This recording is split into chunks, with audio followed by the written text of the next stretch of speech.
Asante sana ndugu Atwoli, tafadhali tuketi, nashukuru sana. Hamjambo nyote? Hamjambo tena? Asanteni sana. Board ya Kotu Executive Board, General Secretary ndugu Francis Atwoli, wa branch secretary ambao mmefika hapa siku ya leo, shop steward ambao mko hapa siku ya leo, viongozi wa wale ambao wanatuajiri, FKE Jacqueline Mugo, viongozi wa wizara ya Labor, hamjambo tena. Sande njema, tukiwa leo pamoja tukisherehekea siku hii ya wafanyikazi ulimwenguni. Na nianze kwa kusema ya kwamba I am really very delighted to join the workers of Kenya and indeed the world at large in marking the International Labour Day. On this day, we join workers across the globe in celebrating the dignity of labor, honoring and paying tribute to your resilience, and most importantly, recognizing your critical role in our plans to build back our country stronger and better after the COVID pandemic. As we mark this occasion, we again affirm that our efforts to cushion workers against COVID-19 did offer relief to millions of Kenyan households.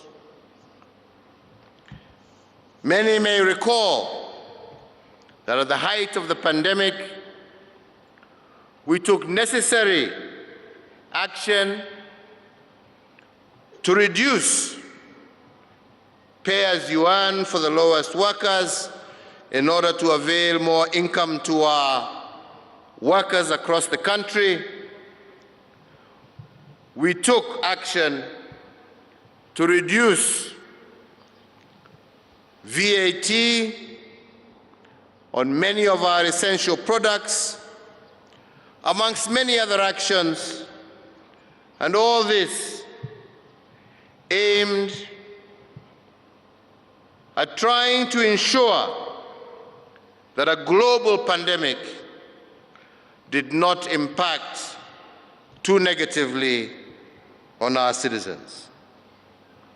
And today, I want to begin by thanking Brother Francis Atwoli for acting as a faithful steward and partnering with my administration in promoting the interest of workers.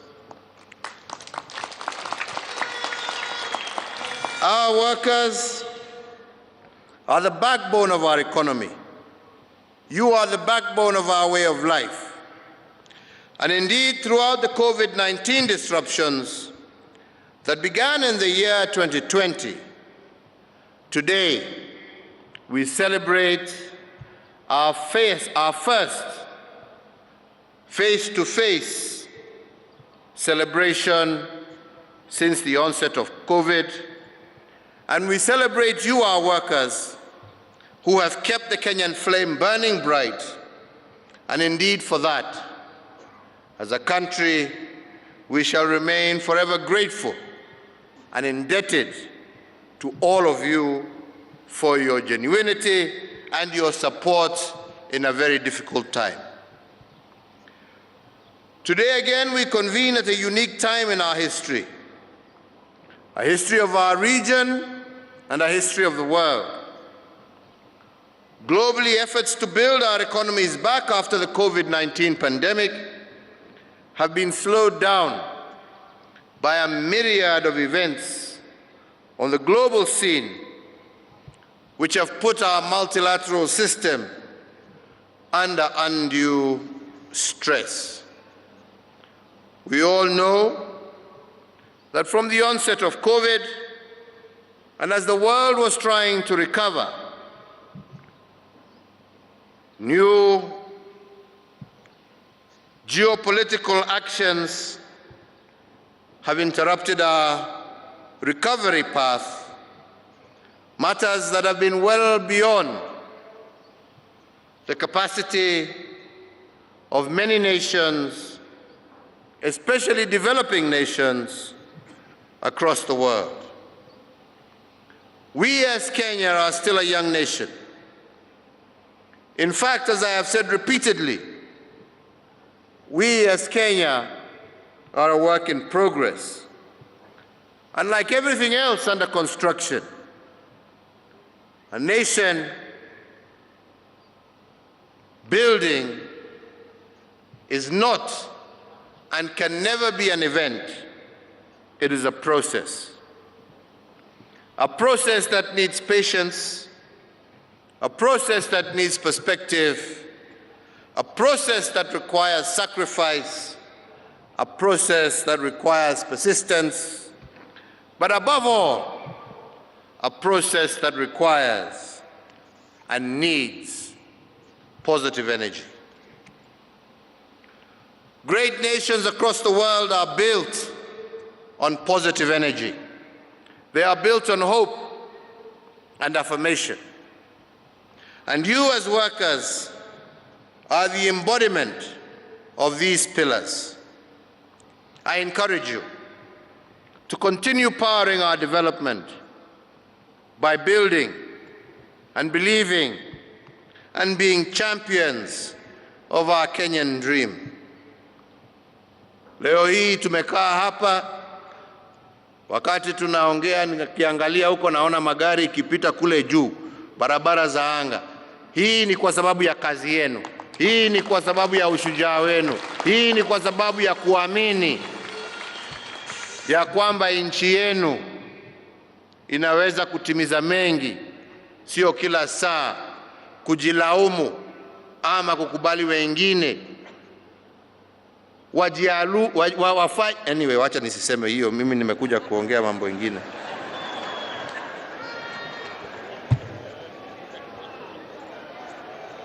Because Kenya is still a work in progress, allow me to focus on two things that I consider to be right with our country.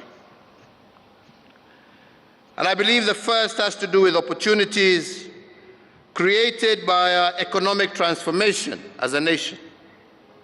A transformation that begins with ideas but ends with hard work before the fruits of prosperity are earned. And these opportunities have been exploited by those who have rejected labels that disempower them, that discourage them, and instead have been taken up by those who want to embrace truth that inspire the work of these hands that God has given us. They have resolved not to be organized by the politics of division, hatred, and baseless promises. Rather, they have seized the day and thus migrated from also being earners of wage to owners of capital. I want to give example of one particular group of Juakali artisans who for a long time have operated on Ngong Road, have operated in Kariobangi and in Kamukunji. They came together and have built a company that today is worth over 250 million Kenya shillings, a quarter of a billion shillings ya wafanyikazi wa Juakali.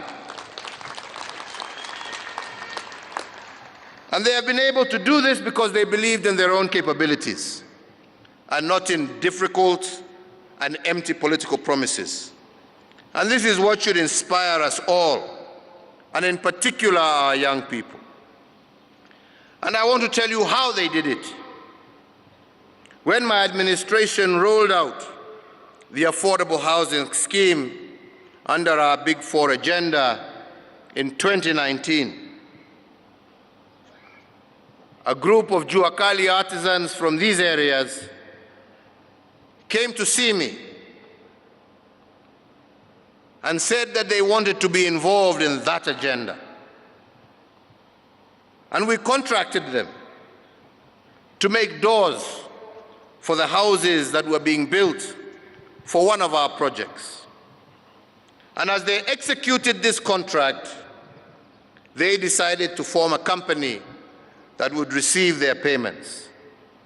And they formed Ngoko Kamaka Limited, which is a name drawn from where they used to operate along Ngong Road, Kamukunji, and Kariobangi.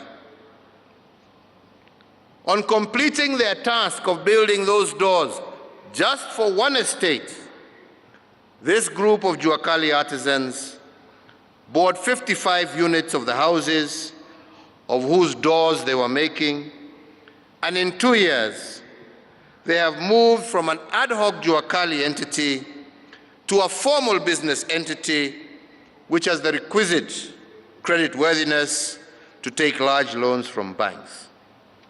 Today, this Jua Kali group is worth over $250 million Kenya shillings because their focus was right and their understanding of where Kenya is going was correct. There are other examples of positive energy. As many shouted and screamed at the height of the pandemic, as opposed to helping us find solutions, we came up with a Jua Kali initiative to take into account the many who, from no fault of their own, lost employment, and we managed to mobilize resources for the Kazi Mtaani initiative, an undertaking that we took as an administration to cushion our well-meaning young people from the COVID-19 pandemic. And as a result, across the country, over 500,000 young people managed to benefit, and some still continue to benefit from this initiative. But despite the fact that some had lost their jobs, the Kazi Mtaani initiative allowed them to form 1,266 youth groups that were not organized by government, but were organically formed by the young men and women themselves. Of these groups, 1,025 have benefited from commercial loans and our affirmative action funds. Similarly, they have established since then 2,113 new businesses that did not exist before COVID in agribusiness, in retail and services such as salons and barber shops across the country. Wakenya ambao walikubali na wakasema hawatashindwa na shida, watajichukulia hatua na tukasaidiana na wao. Mambo ya kuongea matope na matusi haijengi nchi, mpende msipende, haijengi nchi. Hiyo ndio ukweli. This is testament that if we as a country focus on our capabilities over empty political promises, then the impossible is nothing. If Jua Kali artisans can do and form corporations that are now worth millions of shillings in less than 2 years, and those who form themselves in groups under Kazi Mtaani are able to start small businesses across the country, I believe Every Kenyan can do the same if they focus on their capabilities and exploit the positive side of what is right about our country. Indeed, another uplifting example worth mentioning on the economic front has to do with the quality of our workforce. The World Bank, kwa sababu sisi, we don't like looking at statistics, we like creating statistics. Kulingana ni nani anaongea. Ukisikia huyo ni mkubwa anaongea, mnasikini hiyo ndio ukweli. But statistics from global organizations, the World Bank itself has indicated that Kenya will have the most productive workforce on the African continent by the year 2036 if we continue on our trajectory. And this excellence, as we have just heard, is not only just being felt in Kenya, but it is also being felt internationally. Today, we as Kenyans are the third largest skilled workforce of all foreign workers in the United States of America. Kenya, nchi ndogo. That phenomena is replicated across the globe, with Kenyans driving ICT, education, healthcare, construction, tourism and hospitality, and many other sectors in countries far away from Kenya. So today, as we recognize our Kenyan workers working here locally, I also recognize and honor our Kenyan workers in the diaspora. Today, ladies and gentlemen, they are one of our biggest resources as a country.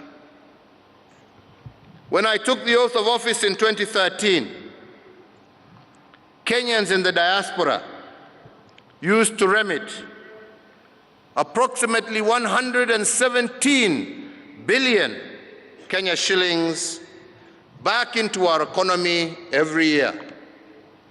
Today, our Kenyan workforce working outside the borders of Kenya remit approximately 375 billion Kenya shillings each year into our country. This colossal contribution has not been created by superheroes. It has been created by ordinary Kenyans, driven by our belief in their capabilities, driven by what is right about our country. Above all, they are experiencing individual prosperity in the countries that they work, but also building a brighter future for their families back home. The second ground for positivity and belief in what is right about Kenya is that while we are faced with challenges, we have laid foundations that we require in order to overcome these challenges. In pondering these challenges, I invite you once again to view them through the lens of what is right about Kenya.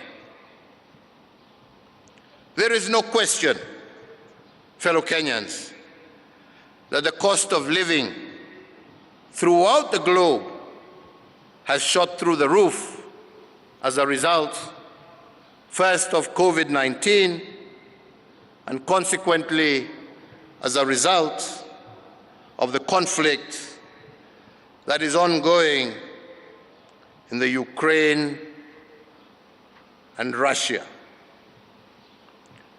But we here in Kenya have taken measures that we consider sustainable. I know people would want more, but we can only do that which is sustainable, that which we can afford, to cushion the vulnerable, including workers and our farmers, especially on the cost of inputs. And today I just want to use the cost of fuel as an example. Many do not know that Kenya is one of the few countries in the world that has cushioned its population against rising prices of fuel. In fact, our fuel price of petrol, diesel, and kerosene is today amongst the lowest in our part of the continent. If we had not protected our consumers against this global increase in fuel prices, our petrol prices would have been approximately Kenya shillings today, 173 shillings per litre for petrol. But in order to cushion our people and to do so sustainably, the government has had to pay 29 shillings per litre as a subsidy in order to keep the prices at the level they are. We have similarly subsidized diesel and kerosene. Currently, our diesel pump price is Kenya shillings 125.5 a litre. Again, the lowest price of diesel in our region, and beyond this, it is secured by a government subsidy of 40.2 shillings per litre. If it was not for the subsidy, the price of diesel would today be 165.7 shillings per litre, or 25% more than the current price. What this means is that without intervention, everything transported by diesel engines would have gone up by 25%. Na hapo nitasema, kwa sababu Madam Mugo yuko hapa, na nashukuru vile umesema ya kwamba hii ni partnership, na ni partnership ya wale ambao wanaajiri, ya wafanyikazi wetu na serikali. Lakini ni hatia kubwa sana kwa wengine kuchukua pesa, kwa sababu hii pesa ya subsidy sio pesa ya Uhuru, ni pesa ya hawa wafanyikazi ambao wametoa kwa kodi. Na ikiwa wengine wenu mutatumia hii subsidy na badala ya kupatia Wakenya mafuta, munaenda kuuza hiyo mafuta kwa bei ya juu kwa nchi ingine, tunawaona na tunawaangalia na tutawachukulia hatua. Kwa sababu hii ni pesa ya Wakenya, ni kodi ya Wakenya, na hamwezi kutuambia na mtuambie hatuna mafuta kwa stesheni zetu, na tunajua hiyo mafuta munauza kwa nchi zingine nje, mukitumia ati ndio mutengeneze faida huko badala ya kurudisha benefit kwa wananchi wa Kenya. Please tell your people it is a partnership. We must work together and we need to benefit our people through our taxes and through our sweat. Yetu sio ya kusaidia nchi zingine, yetu ni ya kusaidia wananchi wetu. Na hiyo ni ukweli wa mambo na mutaiona tu. Fellow Kenyans, although the cost of living has gone up because of global reasons, we must also appreciate our local solutions and the strong foundations that we have laid. And this is what I am calling positive energy.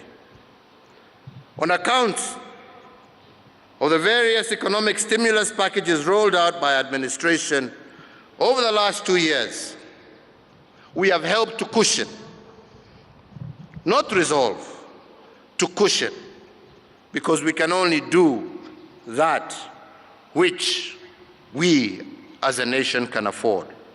And we have helped cushion our families to cope with the challenges arising from shrinking opportunities as a result of the COVID-19 pandemic and other global issues that are well beyond our control.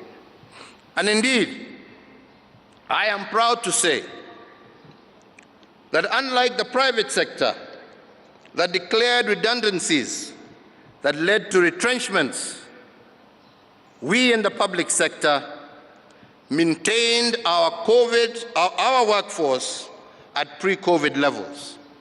Hakuna mwalimu, hakuna mfanyikazi wa serikali, hakuna askari ambaye alifutwa kwa sababu ya ukosefu wa pesa. Watu wetu wote waliendelea na kazi zao bila kukatwa mishahara vile ilikuwa inaendelea katika nchi zingine. Na hiyo ni ukweli wa mambo, watu wakubali wasikate ukweli wa mambo. Wewe ulikatwa mshahara?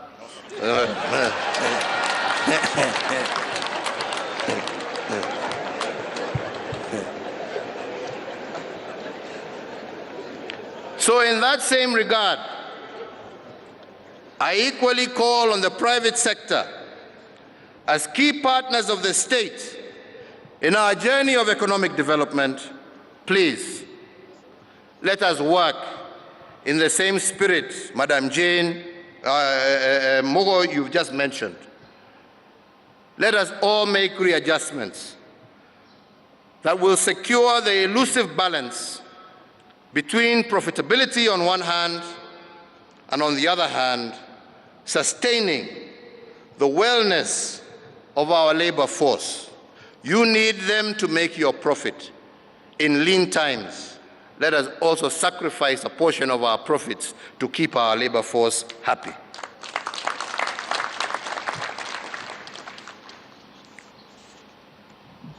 Kwa hivyo, nikija kumalizia, nataka kusema nimesikia yale ambayo yametajwa na nataka niyajibu. Mimi uandikanga kidogo kisa ingine hiyo. Na tunasema ya kwanza, ndugu Atwoli amesema ya kwamba wafanyikazi wa Kenya wangependa kuhakikishiwa ya kwamba ule mtu ambaye walichagua awe kwa board ya NSSF kusimamia haki ya wafanyikazi, kwa sababu NSSF inasimamia pesa ya wafanyikazi na haki ya tuelekeza tuseme ya kwamba kama ni pesa ya wafanyikazi, wafanyikazi pia lazima wawe na jicho, wajue hiyo pesa inatumika kwa njia gani.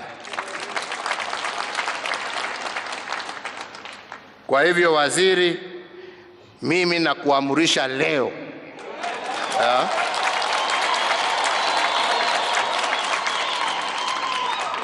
ya kwamba hii sikukuu ndefu ambaye Mwenyezi Mungu ametupatia, ikifika Wednesday, mimi nataka kuona gazette notice ikiweka huyo mtu kwa kazi.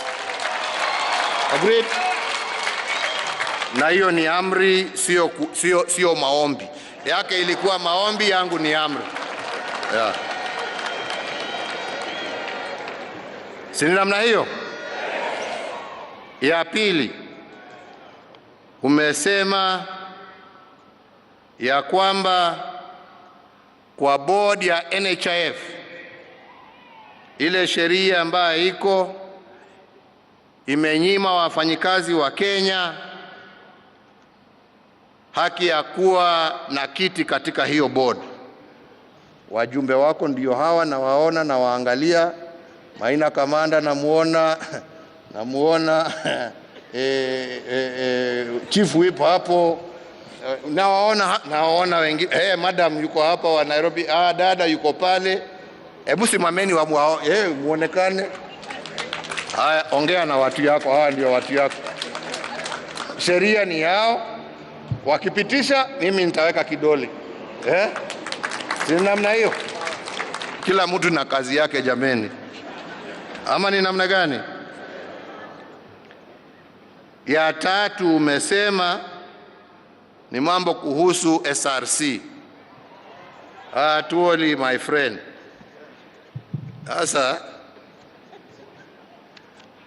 mimi na ndugu Raila tulimenyana hapa, tukazunguka nchi hii, tukasema tupatieni nafasi hapa tubadilishe hii katiba. Kuna vipengele ingine ambayo inasumbua wa Kenya.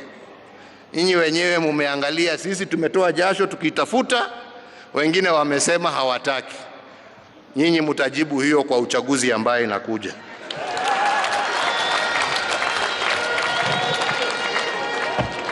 Hiyo ni yenu mujibu. Wale ambao wanaona mambo ni sawa, wale ambao wanaona ya kwamba tuko na katiba mzuri, lakini kuna vipengele vingine ambavyo vinatuletea shida na ni vizuri tuyaangalie. Mimi najua fikira zangu ziko wapi na vile nimejaribu, lakini kwa sababu uwezo ni wa Mwenyezi Mungu, sio wangu pekee.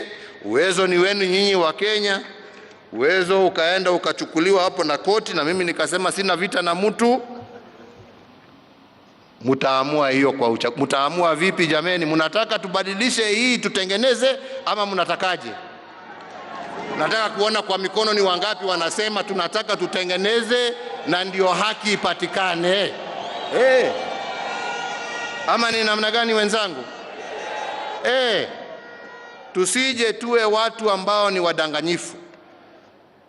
Na wacha niwaambieni, hakuna kitu ngumu kama wakati nchi na dunia mzima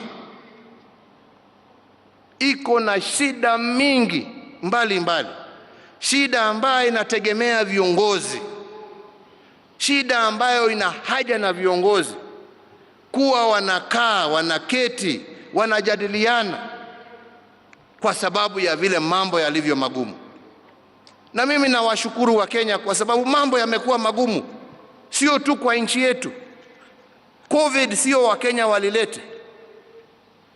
Sio wa Kenya walilete ugonjwa ambao umesababisha mamilioni ya watu dunia mzima kupoteza maisha yao na mamilioni wengine wengi zaidi kupoteza kazi zao. Hiyo haikuwa kwa sababu ya Uhuru ama mtu mwingine. Na wakati tumejaribu kuyawekelea na kujaribu kufanya tutafanya namna gani ndio tujiokoe, tumeanza sasa kujitokeza, tumeanza sasa kuona barabara, wengine wameanza vita ambaye sisi hata hatuelewi, ambaye imesababisha bei ya mafuta, bei ya vyakula kwa nchi zingine kupanda na kutuletea shida zingine. Na badala ya viongozi kuwa wanaketi kusema tutasuluhisha namna gani jameni, tutasaidiana namna gani, wengine wanaenda huko kuinsight wananchi. Angalia hii bei imepanda, uliza Uhuru. Yaani mimi Uhuru niko Ukraine, mimi ninafanya nini huko jameni?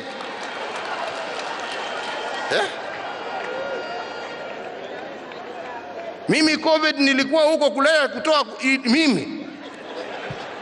Badala ya kuja kunisaidia, kuniambia niko na mawaidha hii na njia hii na njia hii, njia ambaye tunaweza tuokoe watu wetu wakati tunagojea mambo haya yaishe, wewe huko kwa soko na matusi. Na wewe unajiita kiongozi na unajiita ati wewe ndio sijui namba ngapi katika nchi ya Kenya. Uko wapi? Badala ya kunisaidia kuondoa hiyo shida, wewe uko kwa soko kusema ulizeni ule.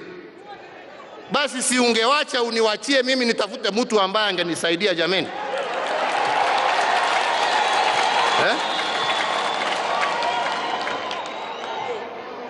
Tuambiane ukweli jameni. Mimi wakati unafika lazima watu waambiane ukweli. Wewe unajua hii shida sio ya mtu. Hii ni shida ya uko wapi wakati mimi nakuhitaji? Na ndio mimi nashukuru huyo mzee. Huyo mzee at least hata kama alikuwa na mambo yake alikuja kunisaidia. Na hiyo ndio ukweli wa mambo.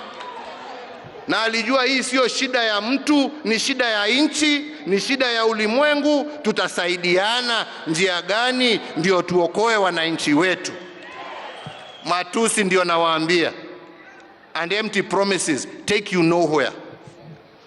But hard work, the labor of your hands. Na hiyo ndio Mwenyezi Mungu alitufundisha, na hapo ndipo tulipo. Kwa hivyo Wakenya wenzangu,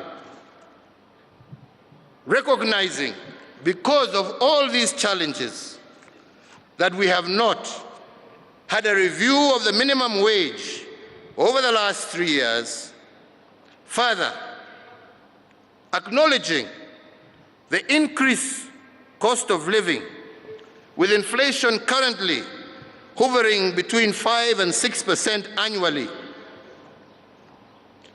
In that regard, and in full appreciation of the critical contribution that our Kenyan workers have made to our economy during that very difficult time,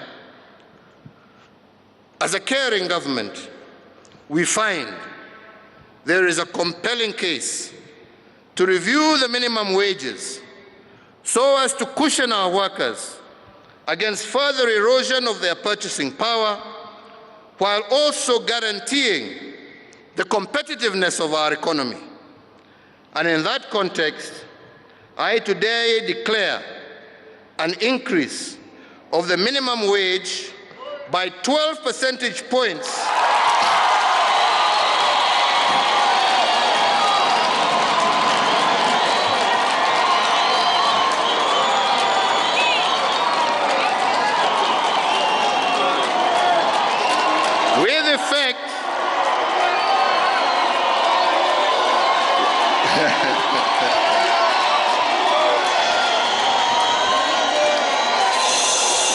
with effect from the 1st of May 2022, yani leo. And finally, fellow Kenyans, let me take this opportunity to thank our ministry, to thank KOTU and our stakeholders, and at the same time, congratulate the Honorable Gilbert Hugbo, former Prime Minister of Togo, on being elected the first African Director General of the International Labour Organization. Through our ministries of Labour, Foreign Affairs, and through our organization, KOTU, Kenya was at the forefront in lobbying for this appointment, and it is indeed my earnest desire that he will work towards placing our African labor movements on the global map. I wish you all, viongozi mukirudi kwa wafanyikazi wenzenu, muambie a happy Labor Day. Shukrani nyingi kwetu sisi zote, kwa wao, kwa vile wamejitolea miaka hiyo ya ugumu, na hakikisho ya kwamba tutaendelea kusaidiana pamoja kuhakikisha tumeimarisha uchumi wetu wa nchi yetu. God bless you all, na Mungu aibariki na ailinde Kenya. Asanteni sana. Asante sana Mheshimiwa Uhuru Kenyatta, rais wetu wa Jamhuri ya Kenya na amiri jeshi mkuu wa majeshi ya ulinzi. Ni hongera kwa kuweka miundo msingi na hata mazingira bora ili wafanyakazi wetu waweze kuendelea. Nitaomba sote sasa tusimame wima, walio na kofia ambazo si rasmi tuweze kuzitoa, ili tumalize kwa wimbo wa taifa wa Jamhuri ya Kenya tunapomaliza sherehe ya leo. kiongozwa na bendi yetu ya askari wetu wa utawala na kwaya za muungano. Wimbo wa taifa.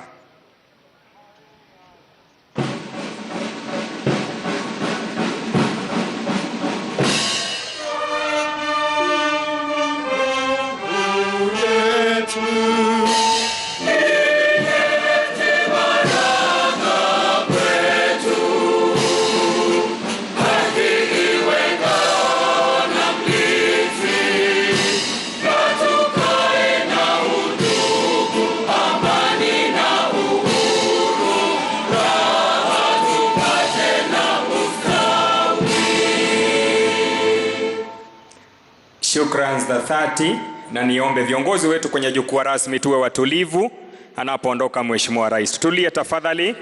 Tutulie tafadhali, tumpe nafasi Mheshimiwa Rais kuondoka. Bendi wakiendelea na muziki. Tafadhali wale wako kwenye jukwaa tutulie tafadhali. Tumpe nafasi Mheshimiwa Rais kuondoka.